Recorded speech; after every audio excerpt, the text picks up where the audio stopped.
거룩한 절기를 지키라는 제목으로 오늘 함께 말씀을 나누겠습니다. 신명기는 우리에게 어떤 책입니까? 하나님의 백성은 누구이며 그 백성은 어디로 향해 가야 하는가? 그들의 정체성과 사명에 대한 책입니다. 신명기는 그래서 1장부터 11장까지 끊임없이 애굽에서부터 종된 너희들이 나와서 어떠한 하나님의 자녀로서의 정체성과 그리고 삶의 내용을 가져야 될 것인지에 대해서 끊임없이 얘기하십니다. 그 핵심은 율법, 십계명이었습니다. 크게는 두 가지의 영역이었죠. 하나님을 사랑하고 하나님께 받은 사랑만큼 이웃을 사랑하라. 성도의 됨의 완성은 이 두 가지의 영역, 하나님을 사랑하고 이웃을 사랑하는 데까지 이르러야만 참된 성도가 되는 것입니다. 철치 고어라는 영어 단어가 있습니다. 교회를 그냥 왔다 갔다 하는 사람들이죠. 그래서 철치 고어는 성도라고 얘기하기가 어렵습니다. 저와 여러분이 오늘 본문을 통해서 참된 성도가 어떻게 하나님께 부름받았는지를 우리가 함께 묵상하면서 진정 복의 그 장소인 가나안 땅으로 초대받은 자로서 기쁨과 능력 가운데 살아가기를 주의 이름으로 축원합니다. 신명기에는 특별히 하나님이 자신을 강력하게 설명하십니다. 성경은, 특별히 기독교는 계시의 종교입니다. 그렇기 때문에 하나님이 우리에게 자신을 드러내시고 보여주시고 설명하시는 내용을 잘 알므로 출발을 해야 합니다. 내가 알고 있는 신앙, 내가 체험한 신앙으로부터 출발하게 되면 그것은 굉장히 하나님이 원하시고 보이시고 이루시려는 그 신앙의 내용과 달라질 가능성이 굉장히 높습니다. 그렇기 때문에 기독교는 하나님이 우리에게 제시하신 그 신앙의 내용과 그 방향과 그 목표가 무엇인지를 성경을 통해 잘 알아야 되는 것이죠. 그래서 신명기는 끊임없이 하나님이 누구신지를 자기 스스로 말씀하고 계십니다. 두 가지라고 제가 말씀드렸죠. 첫 번째 하나님은 애굽의 종의 집에서 건져내신 하나님. 두 번째 하나님은 어떤 하나님입니까? 약속의 땅으로 인도하시는 하나님. 오늘 여러분들의 인생과 저의 인생을 죄의 비유로 상징되어지는 모든 애굽의 종의 집에서 건져내신 하나님의 그 은혜를 맛보시길 주의 이름으로 축원합니다. 두 번째는 내 인생을 이끌어가시는 하나님의 그 인도하심을 날마다 기쁨으로 순종하시는 그 감격의 인생을 사시기를 주의 이름으로 축복합니다. 그 하나님을 붙드셔야 합니다. 그것이 신명기의 핵심이죠. 그렇다면 신명기의 목적은 무엇일까요? 그것은 복 주시는 하나님 안에 거했을 때만 너네들은 참된 행복을 누리게 될 것이다의 메시지입니다. 하나님을 떠나면 우상을 섬기게 될 것이며 복 주시는 하나님의 그 약속 안에 거하는 자들만이 행복할 것이다. 그래서 율법이라는 영적이면서도 사회적인 기준, 법을 주셨던 것입니다. 두 번째는 무엇입니까? 구원을 베푸시는 하나님을 너희가 전하라는 얘기죠. 그래서 자녀들을 가나안 땅에 밀어 넣으시는 것입니다. 이미 자신들의 사회적 시스템이 있고 자신들의 사회적인 목표와 나름대로의 사회적인 방법이 있는 그들 속에 하나님의 자녀들을 밀어 넣으심을 통해 그들 안에 절망하며 경쟁하며 죽이며 갈등하는 사회의 구조를 하나님의 생명의 법, 사랑의 법, 화해의 법으로 돌이키며 변화시키기 위하여 우리를 약속의 땅에 넣으시는 것이죠. 그래서 우리는 구원을 베푸시는 하나님을 보여주며 함께 나누는 사명을 받은 자들입니다. 그렇다면 우리가 어떤 복을 받았을까요? 두 가지 복입니다. 첫째는 임마누엘, 그 하나님이 우리와 함께하고 계십니다. 오늘 여러분들이 하나님과 함께하기를 주의 이름으로 축복합니다. 하나님이 함께하는 것이 가장 큰 복입니다.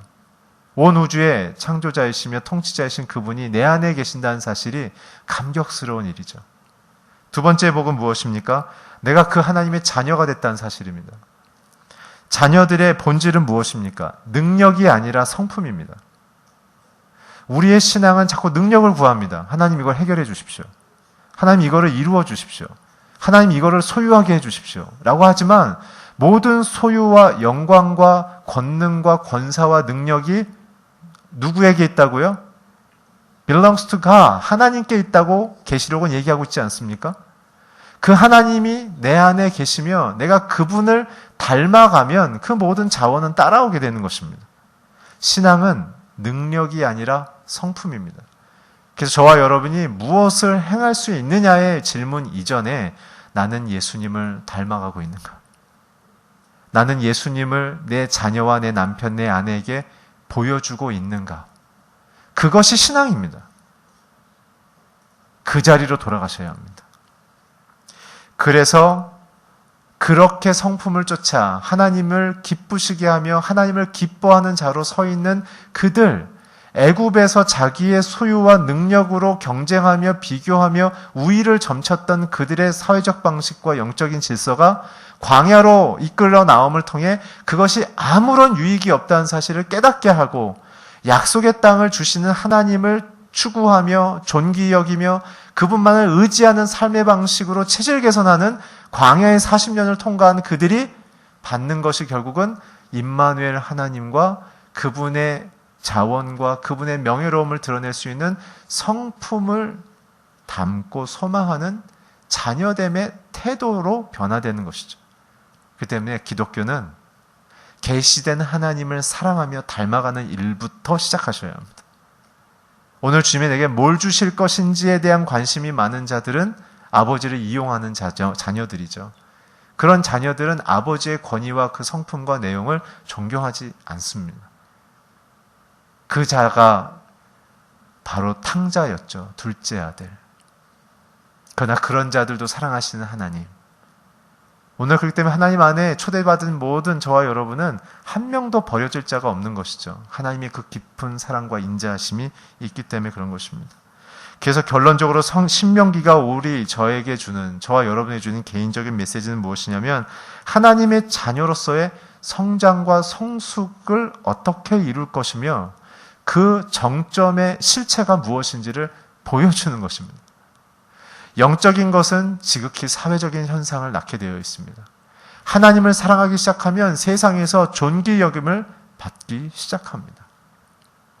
그래서 신명기는 그 성장과 성숙의 단계를 통과하기 위한 우리에게 훈련과 그 결과로 주어지는 아름다움인 것이죠. 그렇기 때문에 오늘 본문으로 들어갑니다. 12장, 13장, 14장, 15장은 무엇이었습니까?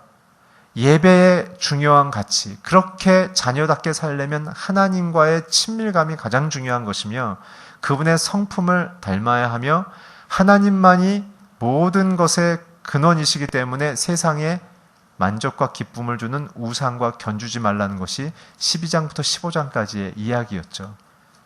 저와 여러분의 우선순위에 대한 이야기인 것이죠. 오늘 저와 여러분의 마음속에 하나님만을 사랑하며 하나님만을 따르며 하나님 안에만 거하기를 기뻐하시는 저와 여러분이 되길 주의 이름으로 축복합니다. 아멘이 줄어드는 이유는 무엇일까요? 16장에서는 굉장히 중요한 이야기를 하십니다. 그렇게 나왔던 하나님과의 사랑, 저와 여러분을 성도로서 영광스럽게 천국에 들어갈 뿐만 아니라 이 땅에서도 명예롭게 살게 하는 그 자녀로서의 성장과 성숙의 방식을 이제 훈련하는 1년의 우리의 스케줄 속에 어떻게 그 하나님을 기억하며 살 것인지에 대한 절기를 주신다는 것이죠. 절기는 영어로 페스티벌입니다. 페스티벌을 세상에서 다 가져가서 이렇게 먹고 즐기고 뭔가 자기 안에 있는 것을 발산하는 방식으로 곡해를 시켰지만 원래 이 페스티벌의 원어의 원래 뜻은 이 절기, 하나님을 기억하는 시간이라는 뜻입니다. 이 페스티벌의 의미는 무엇이냐면 첫 번째는 하나님이 지정하신 장소로 이동하는 것입니다.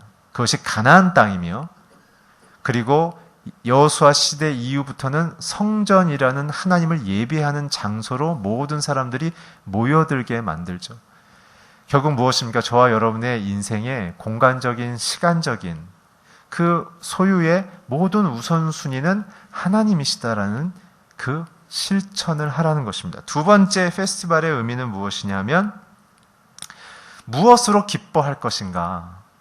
하나님으로 기뻐하라는 것입니다. 내가 갖고 있는 소유, 내가 기대한 것에 대한 성취감 이전에 그 모든 것을 허락하시고 나를 지키고 인도하시는 그 하나님이 내 인생의 기쁨이라는 사실을 늘 고백하라는 것이죠. 계절을 주시고 내게 시간을 주시고 건강을 주시고 재능을 주신 그 하나님만으로 기뻐라. 그래서 이 페스티벌 절기에는 두 가지 뜻이 있는 것이죠. 물리적 장소에 대한, 결국은 우리의 인생의 가장 소중한 중심은 무엇인가? 하나님이시다. 두 번째, 그 하나님 속에 내게 인생에 주어진 시간 가운데 누려야 될 것은 무엇인가? 하나님을 향한 감사요, 기쁨이다라는 것이죠. 결국 무엇입니까? 저와 여러분이 갖고 있는 신앙의 궁극적인 자리는 하나님이라는 것입니다. 내가 아니란 거예요. 내 결핍의 성취, 내 필요의 만족, 그 이전에 하나님이 내 신앙의 자리이며 목표가 되셔야 합니다. 그것이 신명기가 가르치는 것입니다. 너의 만족이 내 굽을 떠나 이제 너에게 주시는 그 하나님의 자리로 가라. 그래서 오늘 본문에도 2절, 5절, 7절에 이러한 메시지가 들어있습니다. 우리 2절, 5절, 7절 계속해서 한번 읽어주십시오. 시작. 여호와께서 그분의 이름을 두려고 선택하신 그곳에서 너희 소나 양을 너희 하나님 여호와께 유월절 제사를 올려드리. 5절. 너희는 너희 하나님 여호와께서 너희에게 주신 성에서 유월절 제사를 드리지 말고 그 제사를 너희 하나님께서 선하신 그곳에서 구워 먹고 아침이 되면 너희 장막으로 돌아가. 2절, 5절, 7절의 반복적인 건 뭐죠? 내가 원하는 장소로 가지 말고 하나님이 정하신 장소로 나아가라는 것입니다. 신앙은 무엇일까요? 신앙은 하나님이 우리에게 복으로 주시는 장소로 나가는 것입니다. 왜냐하면 거기에 하나님이 계시기 때문에 그렇습니다. 왜 가나안 땅이 젖과 꿀이 흐른다고 얘기를 했습니까? 그 가나안 땅은 폭정이 일어나고 있었으며 돈의 소유로 계급사회를 이끌고 가는 굉장히 냉혹한 사회였지만 왜 하나님은 그 땅에 젖과 꿀이 흐른다고 얘기했습니까? 하나님이 그곳에서 그 나라와 그 뜻을 이루기로 결정하셨기 때문에 세상 가운데 고통하며 신음하며 아파하며 절망하며 무너져가고 있는 그 인생들의 치열하며 탐욕스러운 그 현장 속에 하나님은 그곳에서 사랑과 화해와 용서의 뜻을 이루기로 결정하셨기 때문에 그 땅에 젖과 꿀이 흐른다는 것입니다. 하나님의 마음이 있기 때문에. 오늘 여러분들의 인생에 절망과 실패가 있는 자리에 하나님의 회복의 화해의 마음이 있음을 구하시고 그곳에서 하나님을 만나며 회복되시기를 주의 이름으로 축원합니다. 그래서 그 회복을 경험함을 통해 내게 맡겨주신 가정, 친척, 교우들, 직장, 지역사회 속에 버려지고 소외되고 아파하는 자들을 향해 나를 돌보신 하나님의 사랑을 나누는 것, 그것이 가나안 땅을 향해 나가는 자녀들의 심경인 것이죠. 우리가 그렇게 명예롭게 부름받았은 것입니다. 그래서 절기가 7가지를 주셨어요. 오늘 저는 이 절기를 이런 관점에서 보려 합니다. 성도들의 성장과 성숙, 어떤 예배의 의식과 행위의 구조가 아니라 왜 하나님이 이 절기를 주셨는가? 이 절기를 통해 우리에게 무엇을 가르치시려고 하며 그분을 어떻게 드러내기를 원하시는가? 결국은 저와 여러분이 예수 그리스도의 그 십자가의 죽음과 부활을 통해 내가 살아났음을 감사하고 그 살아난 생명으로 나는 하나님을 사랑하며 내 이웃을 내 몸처럼 사랑하기로 결정하는 자녀의 자리로 점점 깊이 나아가는 것이 이 절기의 교훈이자 가르침이자 목적인 것이죠. 7개의 절기가 있지만 오늘 16장에는 딱 3가지의 절기, 이스라엘의 3대 절기, 핵심 요약이 되어 있습니다. 신명기는 제가 뭐라고 그랬습니까? 모세오경의 핵심 요약 정리라고 그랬죠. 그래서 신명기를 읽고 모세오경을 읽으면 굉장히 핵심 포인트를 잘 잡아가실 수 있습니다. 오늘 그랬기 때문에 신명기는 레위기에 기록된 7가지 절기를 다 언급하지 않고 최소한 이 3가지만은 절대 잊어버리지 마라. 시험에 꼭 나온다. 뭐 이런 뜻입니다. 3가지인데요. 유월절, 두 번째는 오순절, 세 번째는 수장절입니다. 자세히 좀 이따 설명드리겠습니다. 유월절, 오순절, 수장절로 세 절기를 통해 하나님은 하나님의 자녀가 애굽의 종에서부터 어떻게 거룩한 자녀가 될 것인지에 대한 이야기를 하고 계시죠.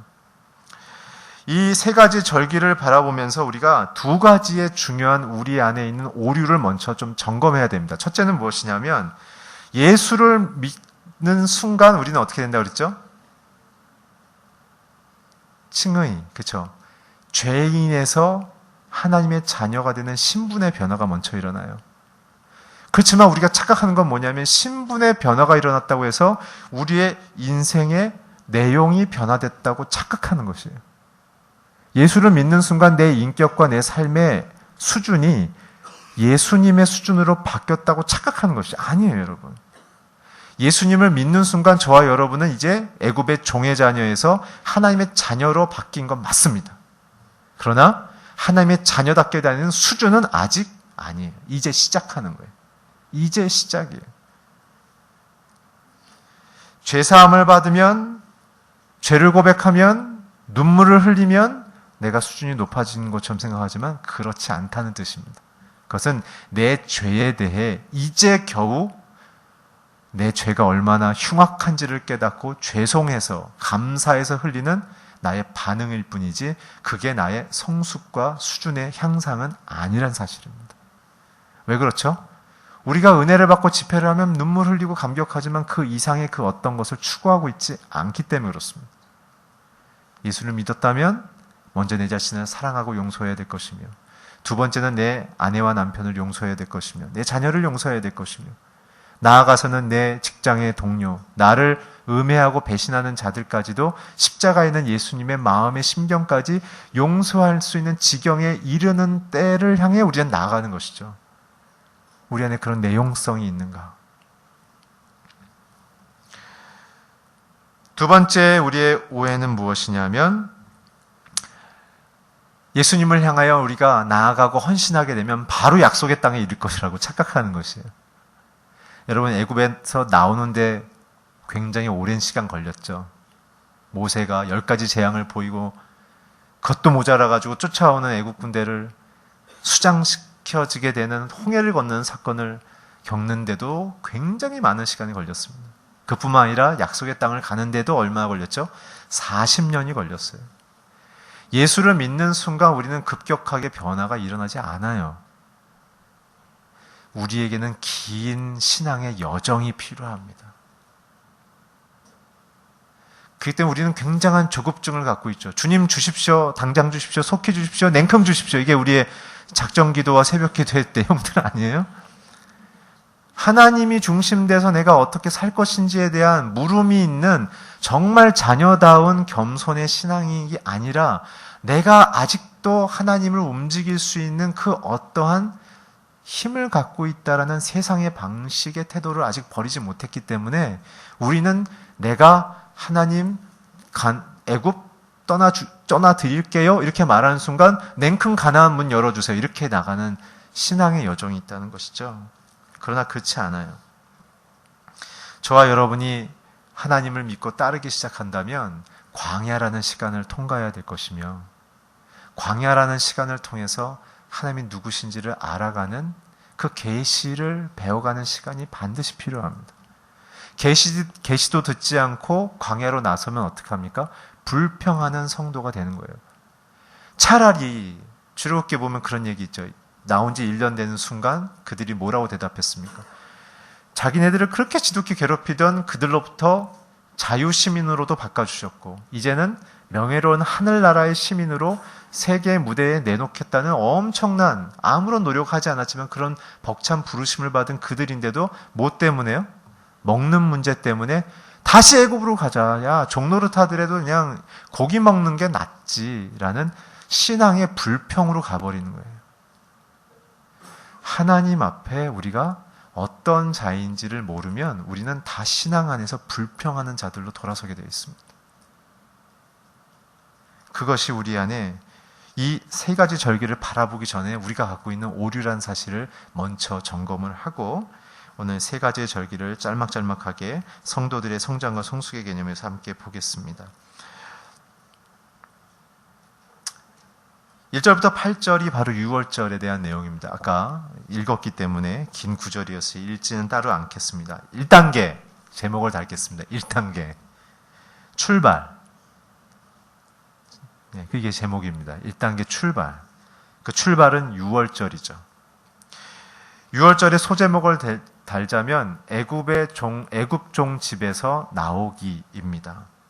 6월절 여러분 잘 아시죠? 6월절은 10가지 재앙의 마지막 재앙이었습니다. 그 재앙의 내용은 여러분이 잘 아시는 것처럼 어린 양, 태어난 지 1년 안 된 순전한 어린 양의 피를 문설주에 바르고 떠날 준비를 하고 지팡이를 들고 쓴나물과 무교병이라는 누룩이 듣지 않은 맛 진짜 없는 떡을 먹는 자정까지 다 먹어버리는 그러한 좀 이해할 수 없는 의식을 집안에서 하는 과정을 여호와께서 명하셨죠. 그리고 나서는 어떻게 했습니까? 문설주에 어린 양의 피를 바르지 않는 믿음 없는 자들과 애굽의 집안 사람들의 장자, 그 생명의 씨를 전부 다 죽이시는 일을 범하셨습니다.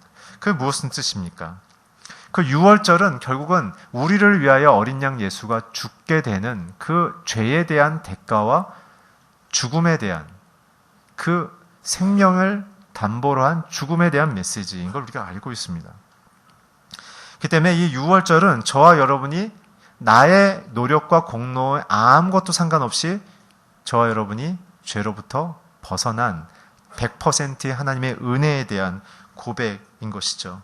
어린 양의 보혈의 메시지는 무엇입니까? 나의 능력과 노력에 상관없이 오직 하나님의 은혜로 주어지는 선택과 부름인 것이죠. 그래서 이 출발의 의미는 무엇입니까? 내가 죄인이었지만 하나님의 사랑으로 죄 용서를 받았구나. 그 기쁨을 날마다 고백하는 것이죠. 두 번째, 내가 그래서 예수님만을 따라 살아야 나는 생명의 길로 걸을 수 있구나. 그분과 동행하기. 세 번째, 내 인생에 궁극적으로 이루실 것은 그분의 영광이구나. 생명이구나. 그래서 이 세 가지 단계를 고백하며 사는 것이 성경에서는 행복이라고 얘기하고 있습니다. 근데 이 안에서 가만히 보면 오늘 16장에서 주목하는 것은 어린 양의 보혈의 피가 아니라 무교병 이 떡에 대해서 집중하고 있어요. 이 무교병은 무엇입니까? 땅에서 나는 밀을 기초로 거기다가 누룩이라는 이 효소를 넣어서 땅을 이스트처럼 부풀어 오게 만드는 기능을 하는 것이죠. 근데 놀랍게도 이 6월절을 할 때는 이스트, 이 누룩을 넣지 말라는 거예요. 그게 왜 그럴까요? 맛없게 먹게 하는 고통을 주려고? 그게 아니죠. 누룩이 없다는 것은 한 가지의 뜻인데 긴박성이에요. 긴박성. 시간이 없다. 떡을 부풀릴 시간이 없다. 죄로부터 긴박하게 탈출하라, 그 뜻이에요. 저와 여러분이 예수를 믿었지만 아직도 죄의 유혹에 노출되어 있으며 우리는 광야를 지나고 있는 나그네이기 때문에 언제든지 다시 애굽에 대해서 돌아오고 싶은 욕구가 있는 자들입니다. 예수 믿고 이렇게 불편할 줄 몰랐어. 그냥 할 걸. 그냥 질러 버릴 걸. 뭐 이제 이런 마음들이 있는 것이죠. 그런 불편함들을 감수하면서도 나는 예수님을 구원을 감사하기 때문에 나는 죄로부터 긴박하게 나가겠습니다. 그런 것이 아까 우리가 3절에 있는 것처럼 그리고 출애굽기에 기록된 것처럼 옷을 다 입고 허리띠를 두르고 지팡이를 들고 음식을 먹도록 한 거죠. 누가 음식을 먹을 때 그렇게 가방 들고 이렇게 나가면서 먹습니까? 다 편안하게 먹죠. 그 얘기는 무엇입니까? 예수님의 보혈의 피로 너희가 씻김을 받는다면 그것이 시작의 날이다. 시작의 날인데 너희들이 있는 그 시작의 현장은 죄의 현장이기 때문에 떠나라! 그 뜻이에요. 하나님과 동행하는 그 장소와 방향으로 떠나라. 그렇기 때문에 우리에게 무엇입니까? 이 아무런 특징이 없는 이 떡이 예수의 보혈을 상징하는 어린 양의 피와 동등하게 지금 설명되고 있는 이유는 무엇이냐면 우리는 하나님의 은혜로 씻김 받는 순간 새로운 출발을 하는 것이기 때문에 그 부름 앞에 머뭇거림 없이 떠나라. 이거 조금 정리하고 가겠는데 하지 말라고 그랬죠. 예수님 뭐라고 그러셨습니까? 죽은 자들은 죽은 자들에게 장사를 맡기고 넌 나를 따르라. 그것이 부모에 대한 부도덕한 불효자처럼 행동하라는 것이 아니라 그 영적인 우선순위를 얘기하시는 거죠. 오늘 우리는 예수님을 믿으면서도 아직도 죄에 대한 유혹과 세상의 질서 속에 이 우선순위가 시속게임을 하고 있다면 우리는 점점 이 보혈의 공로와 죄 씻음에 대한 능력 앞에 붙들림 받아서 그것이 점점 싫어지기 시작하는 일들이 일어나야 되는 것입니다. 그래서 우리는 이렇게 고백해야 됩니다. 현재의 나의 삶은 예수의 피 안에서 살아가는 인생인가? 하나님의 약속을 바라보며 사는 인생인가를 체크해 보셔야 합니다. 내가 살아가는 사회적인 이 명예와 관계성, 이게 예수를 경험한 자로서의 거룩과 순결에 대한 그 기쁨으로 살아가는 것인지, 아직도 세상의 문화와 세상의 방식을 겸유하면서 합리성을 추구하면서 살아가고 있는 부분인지를 생각해 보시라는 것입니다. 그리고 나의 인생의 의미와 근거를 이제는 하나님께 두어야 합니다. 내가 사는 이유, 사도 바울처럼 내가 이 직장에 사는 이유, 내가 이 가정에서 살아가는 이유, 다 예수의 피 안에서 새롭게 거듭난 자녀로서의 의미로 내 자신이 변해야 되는 것이죠.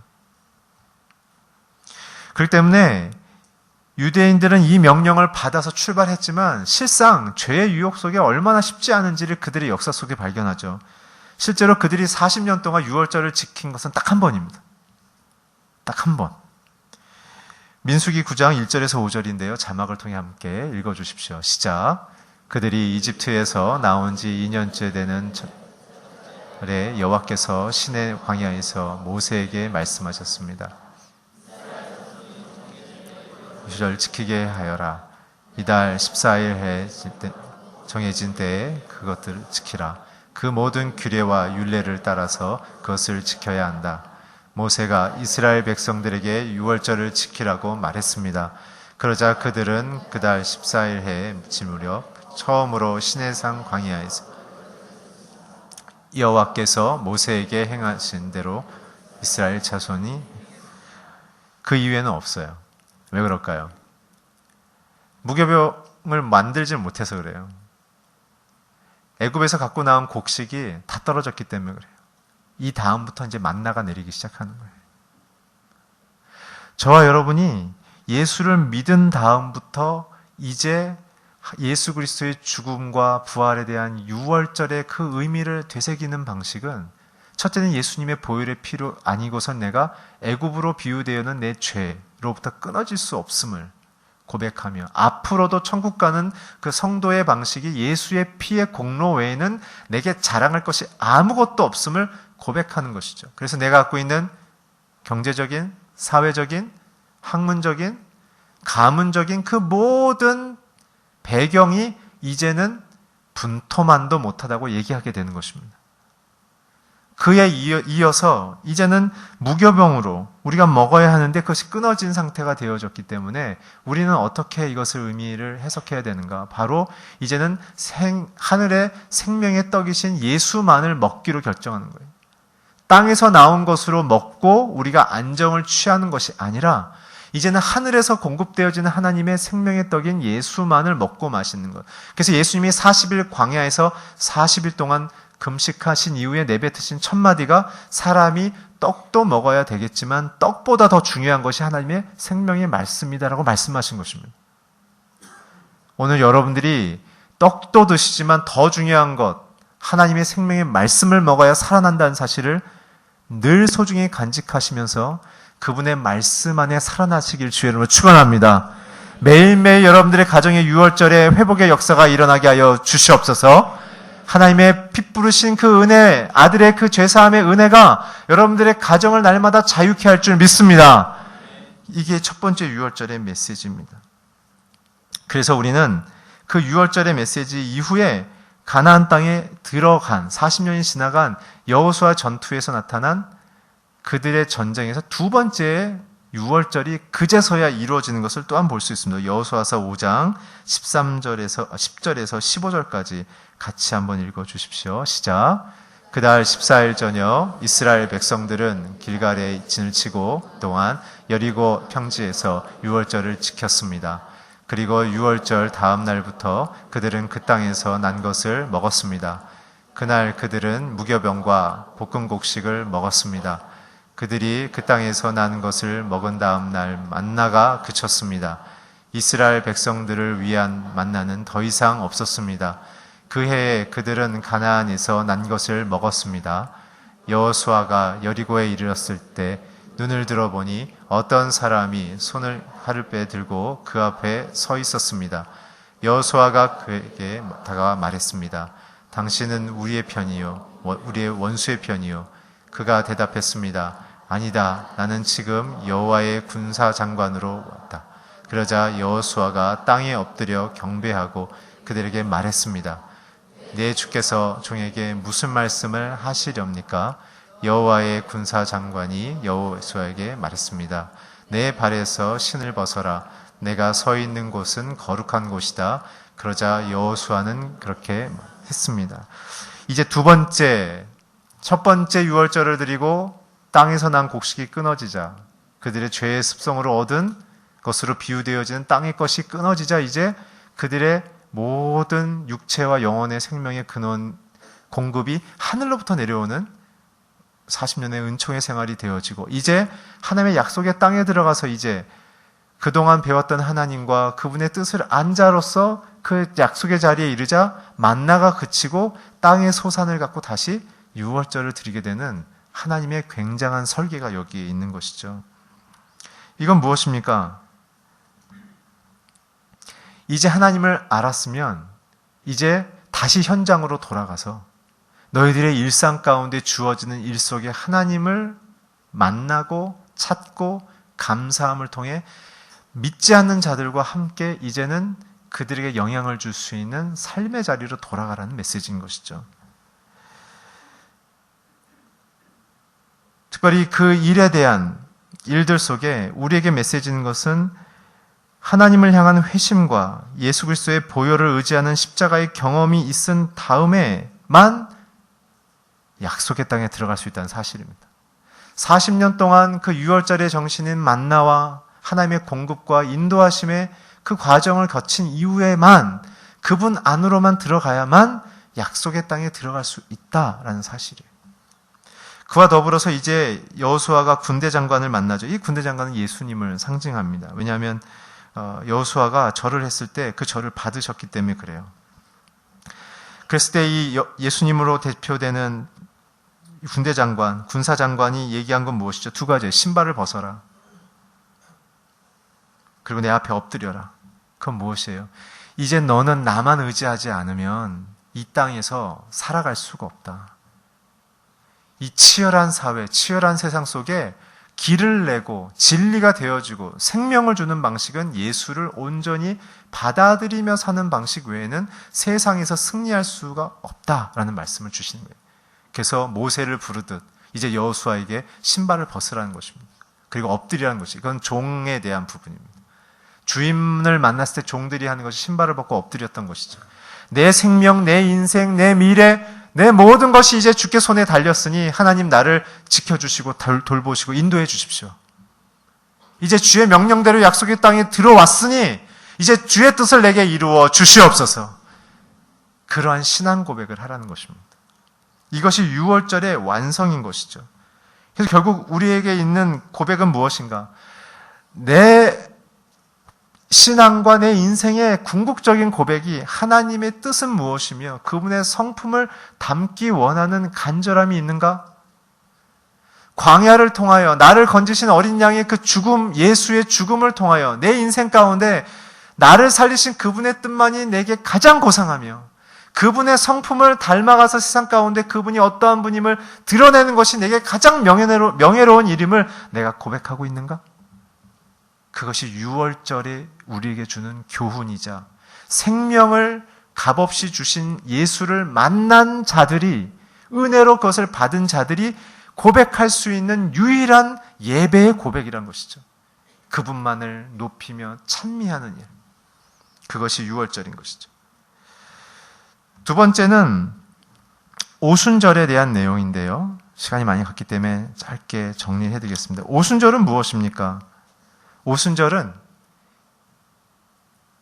추수하는 그 즈음에 지키던 절기인데요, 결국은 무엇이냐면 유월절을 통하여 애굽을 빠져나왔다면 광야에서 이제 예수 그리스도의 그 성품과 하나님의 뜻을 알아가는 광야 학교를 통해 저와 여러분이 내가 갖고 있는 나중심적인 가치관과 그 욕정과 그 욕구들을 버리고 이제는 그리스도의 새 사람을 입는 과정을 기다리며 성령만을, 하나님만을 바라보는 그 오순절을 경험하라는 것입니다.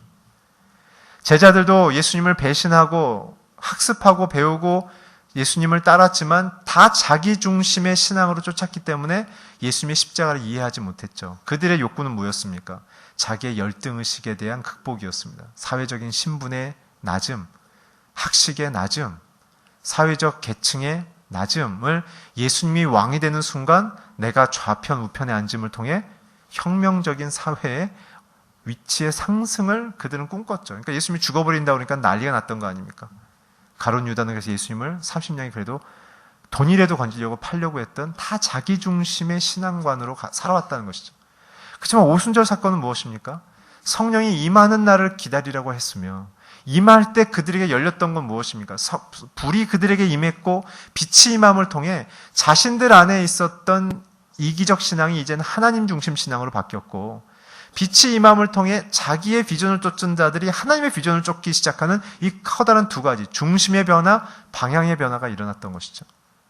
그렇기 때문에 이 오순절의 절기는 무엇인가? 우리에게 곡식을 주신 하나님, 수확을 맺게 하시는 그 하나님을 땅의 것을 기르고 알차게 만드신 하나님을 바라보면서 그것을 내게 주신 하나님을 바라보면서 내 안에 정말 그리스도를 닮아가고 있는 그 하나님과의 동행에 새 사람을 입는 과정이 있는가라는 것이죠.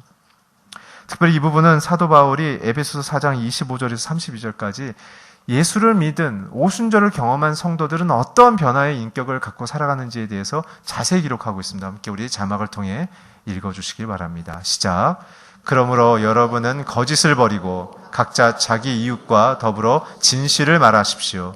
왜냐하면 우리가 서로 한 몸의 지체들이기 때문입니다. 화를 내어도 죄를 짓지 마십시오. 해가 지도록 화를 품지 마귀에게 틈을 주지 마십시오.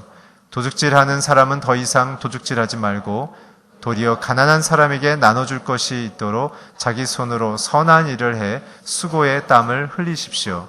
더러운 말은 어떠한 것도 여러분의 입 밖에 내지 말고 어떠한 성도들을 세워주는데 선한 말을 해서 듣는 사람들에게 은혜를 끼치도록 하십시오.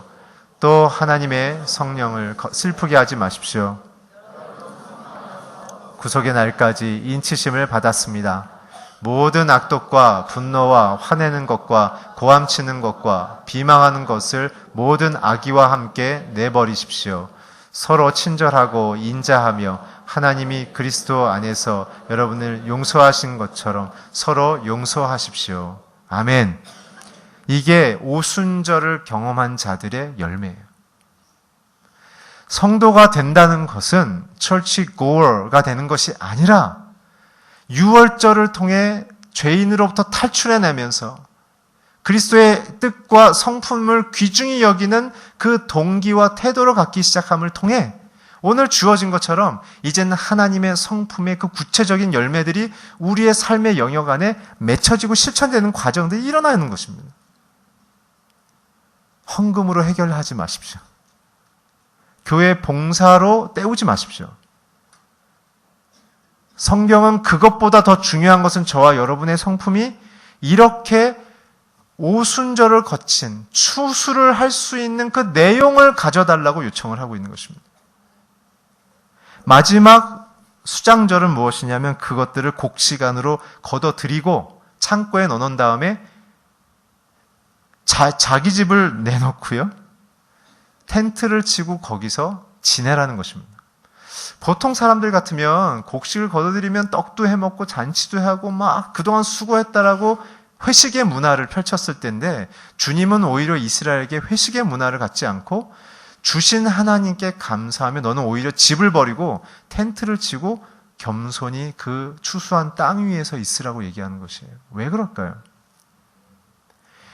너희를 불러내시며 광야에서도 신발과 옷이 상하지도 않게 지키시며 이 풍성한 것을 땅에서 수확하게 하시듯 너희의 인생 안에 하나님의 뜻과 성품을 풍성하게 맺혀주시는, 필요를 채워주시는 그 공급의 근원이 네가 아니라 하나님이라는 사실을 추수하고 빈들에 아무것도 없는 빈들에 마치 선조들이 40년 광야 동안 텐트를 치며 하나님만 바라보며 그분의 불기둥과 구름기둥을 통해 인도함을 받았던 것처럼 오늘 정착한 너희들이 추수의 때를 마치고 지금 이 모든 것을 허락하신 하나님을 다시 감사하며 기억하라는 것입니다.